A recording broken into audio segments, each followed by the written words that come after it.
ಸುಮಾರು 8 ಗಂಟೆಗೆ ನಮ್ಮನ್ನು ಖಾನಾಪುರ ಪೊಲೀಸ್ ಠಾಣೆಗೆ ಕರ್ಕೊಂಡು ಬಂದಿದ್ದಾರೆ.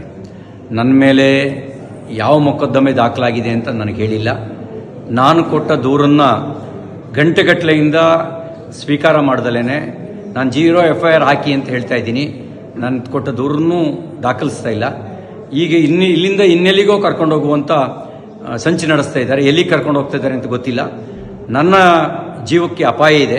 ನನ್ನ ಜೀವಕ್ಕೆ ಏನಾದರೂ ಅಪಾಯ ಆದರೆ ಅದಕ್ಕೆ ಕಾರಣ ಇಲ್ಲಿರುವ ಕಾಂಗ್ರೆಸ್ ಸರ್ಕಾರ. ಅವ್ರ ಜವಾಬ್ದಾರಿ ಹೊತ್ಕೋಬೇಕಾಗತ್ತೆ. ನನ್ನ ವಿರುದ್ಧ ಸುಳ್ಳು ಸುದ್ದಿ ಹಬ್ಬಿಸಿ ಸುಳ್ಳು ಕಂಪ್ಲೇಂಟ್ ಕೊಟ್ಟು ನನ್ನನ್ನು ಕೊಲೆ ಮಾಡ್ತಕ್ಕಂಥ ಸಂಚು ನಡೆಸಿದ್ದಾರೆ.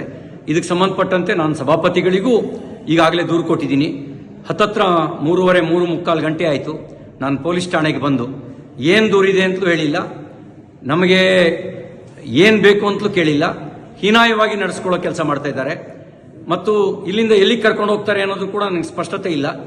ನನ್ನ ಜೀವಕ್ಕೆ ಏನಾದ್ರು ತೊಂದರೆ ಆದರೆ ಅದಕ್ಕೆ ಪೊಲೀಸರು ಮತ್ತು ಇಲ್ಲಿಯ ಸರ್ಕಾರ, ವಿಶೇಷವಾಗಿ ಲಕ್ಷ್ಮೀ ಹೆಬ್ಬಾಳ್ಕರ್, DK ಶಿವಕುಮಾರ್ ಅವ್ರ ತಂಡವೇ ಇದಕ್ಕೆ ಕಾರಣ ಆಗುತ್ತೆ ಅನ್ನೋದನ್ನು ಈ ಮೂಲಕ ನಾನು ತಿಳಿಸೋದಕ್ಕೆ ಬಯಸ್ತಾ ಇದ್ದೀನಿ.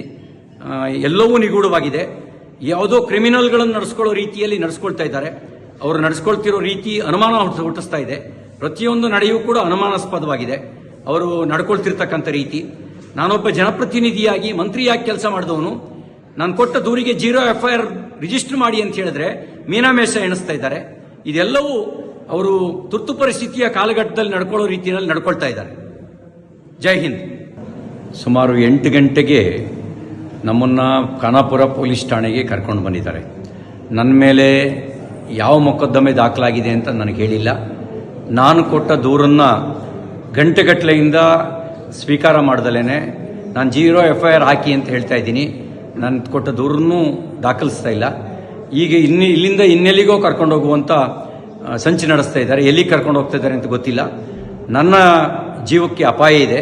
ನನ್ನ ಜೀವಕ್ಕೆ ಏನಾದರೂ ಅಪಾಯ ಆದರೆ ಅದಕ್ಕೆ ಕಾರಣ ಇಲ್ಲಿರುವ ಕಾಂಗ್ರೆಸ್ ಸರ್ಕಾರ. ಅವ್ರ ಜವಾಬ್ದಾರಿ ಹೊತ್ಕೋಬೇಕಾಗತ್ತೆ. ನನ್ನ ವಿರುದ್ಧ ಸುಳ್ಳು ಸುದ್ದಿ ಹಬ್ಬಿಸಿ ಸುಳ್ಳು ಕಂಪ್ಲೇಂಟ್ ಕೊಟ್ಟು ನನ್ನನ್ನು ಕೊಲೆ ಮಾಡ್ತಕ್ಕಂಥ ಸಂಚು ನಡೆಸಿದ್ದಾರೆ. ಇದಕ್ಕೆ ಸಂಬಂಧಪಟ್ಟಂತೆ ನಾನು ಸಭಾಪತಿಗಳಿಗೂ ಈಗಾಗಲೇ ದೂರು ಕೊಟ್ಟಿದ್ದೀನಿ. ಹತ್ತತ್ರ 3:45 ಗಂಟೆ ಆಯಿತು. ನಾನು ಪೊಲೀಸ್ ಠಾಣೆಗೆ ಬಂದು ಏನು ದೂರಿದೆ ಅಂತಲೂ ಹೇಳಿಲ್ಲ, ನಮಗೆ ಏನು ಬೇಕು ಅಂತಲೂ ಕೇಳಿಲ್ಲ. ಹೀನಾಯವಾಗಿ ನಡೆಸ್ಕೊಳ್ಳೋ ಕೆಲಸ ಮಾಡ್ತಾ ಇದ್ದಾರೆ ಮತ್ತು ಇಲ್ಲಿಂದ ಎಲ್ಲಿಗೆ ಕರ್ಕೊಂಡು ಹೋಗ್ತಾರೆ ಅನ್ನೋದು ಕೂಡ ನನಗೆ ಸ್ಪಷ್ಟತೆ ಇಲ್ಲ. ನನ್ನ ಜೀವಕ್ಕೆ ಏನಾದ್ರು ತೊಂದರೆ ಆದರೆ ಅದಕ್ಕೆ ಪೊಲೀಸರು ಮತ್ತು ಇಲ್ಲಿಯ ಸರ್ಕಾರ, ವಿಶೇಷವಾಗಿ ಲಕ್ಷ್ಮೀ ಹೆಬ್ಬಾಳ್ಕರ್, DK ಶಿವಕುಮಾರ್ ಅವ್ರ ತಂಡವೇ ಇದಕ್ಕೆ ಕಾರಣ ಆಗುತ್ತೆ ಅನ್ನೋದನ್ನು ಈ ಮೂಲಕ ನಾನು ತಿಳಿಸೋದಕ್ಕೆ ಬಯಸ್ತಾ ಇದ್ದೀನಿ. ಎಲ್ಲವೂ ನಿಗೂಢವಾಗಿದೆ. ಯಾವುದೋ ಕ್ರಿಮಿನಲ್ಗಳನ್ನು ನಡೆಸ್ಕೊಳ್ಳೋ ರೀತಿಯಲ್ಲಿ ನಡೆಸ್ಕೊಳ್ತಾ ಇದ್ದಾರೆ.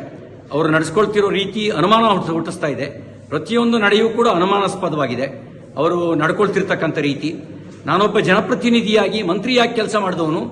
ನಾನು ಕೊಟ್ಟ ದೂರಿಗೆ 0 FIR ರಿಜಿಸ್ಟರ್ ಮಾಡಿ ಅಂತ ಹೇಳಿದ್ರೆ ಮೀನಾಮೇಷ ಎಣಿಸ್ತಾ ಇದ್ದಾರೆ. ಇದೆಲ್ಲವೂ ಅವರು ತುರ್ತು ಪರಿಸ್ಥಿತಿಯ ಕಾಲಘಟ್ಟದಲ್ಲಿ ನಡ್ಕೊಳ್ಳೋ ರೀತಿಯಲ್ಲಿ ನಡ್ಕೊಳ್ತಾ ಇದ್ದಾರೆ. ಜೈ ಹಿಂದ್. ಹೆಚ್ಚಿನ news ಅಪ್ಡೇಟ್ಗಾಗಿ Prajaprakash news YouTube channel ಅನ್ನು ಸಬ್ಸ್ಕ್ರೈಬ್ ಮಾಡಿ ಮತ್ತು ಬೆಲ್ ಬಟನ್ ಕ್ಲಿಕ್ ಮಾಡಿ.